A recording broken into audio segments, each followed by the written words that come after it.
Hello everyone. This is the presentation from Space Junior College from Kadiri, and our principal is Srimati G.S. Sarita Prashant Garu and myself Rubina Faraz, lecturer in botany. In the previous class we have discussed about the nutrition modes in bacteria, and today we are going to discuss about the reproduction in bacteria. First of all, we should know what is reproduction. Reproduction is the process by which living organisms produce young ones of their own kind. Or in other terms, we can say that it is the production of offspring by a sexual or asexual process is called reproduction. Here in this topic, bacteria shows both sexual as well as asexual modes. So we can classify the reproduction in bacteria into two categories. That is, number one is asexual reproduction and second one is sexual reproduction. First of all, we will see about the asexual reproduction. What is asexual reproduction means not involving the fusion of gametes. That means here only one cell involves and no gamete formation would be seen and no genetic material would be seen. One method which is the most common method of asexual reproduction is binary fission. What is binary fission means? It is the process by which prokaryotic organisms divide and reproduce new ones. Now, in binary fission, one parent bacterial cell divides to form two daughter cells. Basically, it would takes place in favorable condition. If you can observe the diagram here, only one bacterium cell is going to involve here. First of all, what happens here means the bacterial cell replicates its DNA into two. When the DNA is replicated, the bacterial protoplasm also divides in between the two daughter DNA due to the inward growth of cell membrane in opposite ends. And then between the two cells, there would be cross cell wall forms completely due to the mesosome. So, as the result, we would get two bacteria or two daughter cells, each one having that genetic material, that is the DNA. Later, they separate from each other and lead their separate life. So here the parent cell is dividing into two daughter cells. So this process we can call it as binary fission. And next we will see about the sexual reproduction.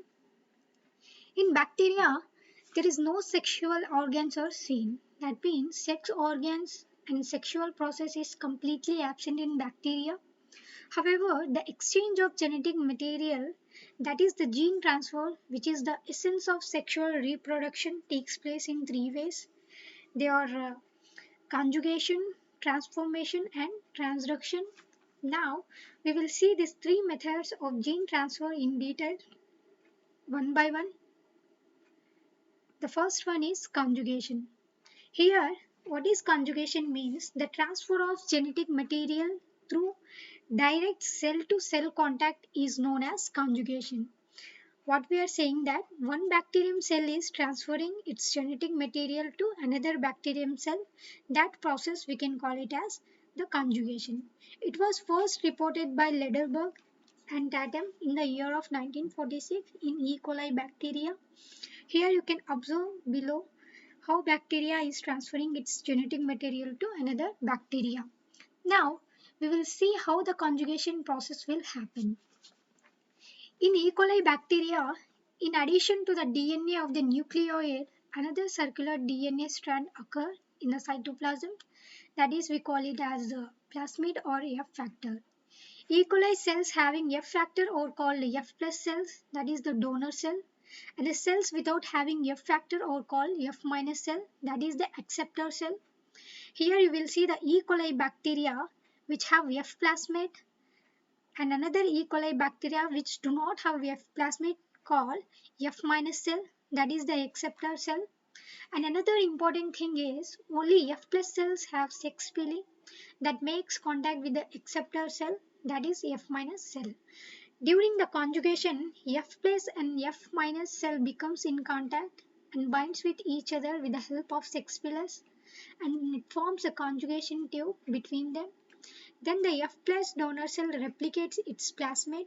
When the plasmid is completely replicated, it passes through the conjugation tube to the F minus cell.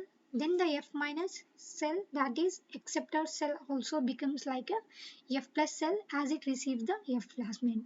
After the exchange of genetic material, two cells get separate from each other and they lead a separate life.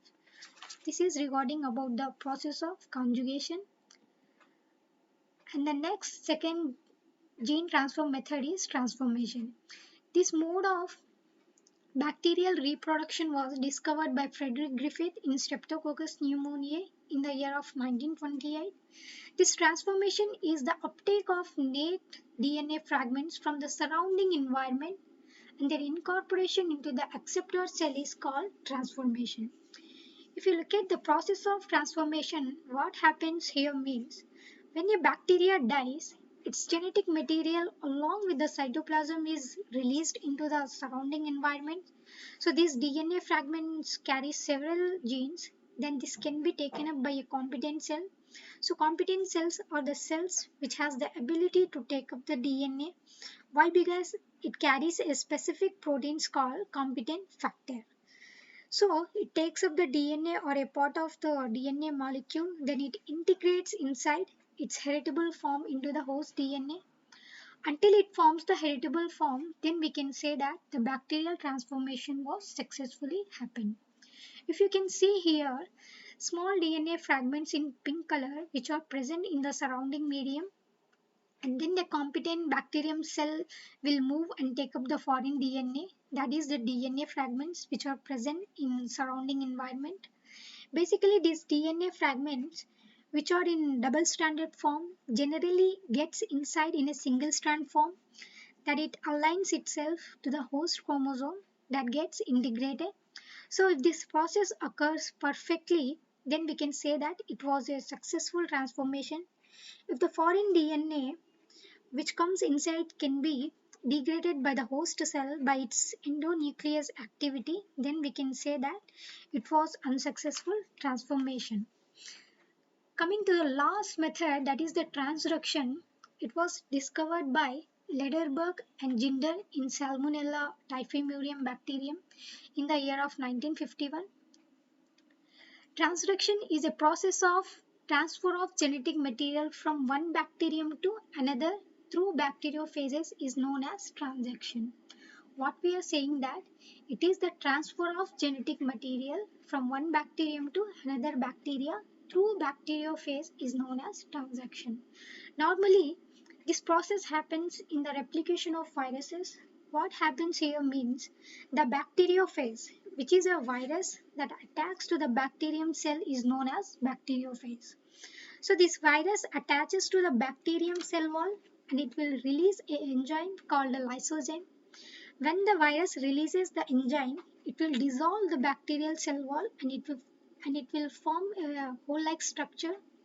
Through this hole, bacteriophage virus release its DNA inside the host cell. When the viral DNA gets inside the host cell, the host DNA gets ruptured and viral DNA takes control on the metabolic activities and it will synthesize the protein codes and the viral DNA parts like head part, the tail, base plates, spike fibers of bacteriophage. Later on, viral DNA replicates and it will form multiple copies of bacteriophages inside the host cell. After that, the host cell gets ruptured and it will release the viral particles to outside. This process we can call it as lysis of the host or burst size. So this is how the transduction process happens in bacteria. You will study this process in detail in the next chapter, viruses, and in the next class we will see the economic importance of bacteria. Have a nice day. Thank you.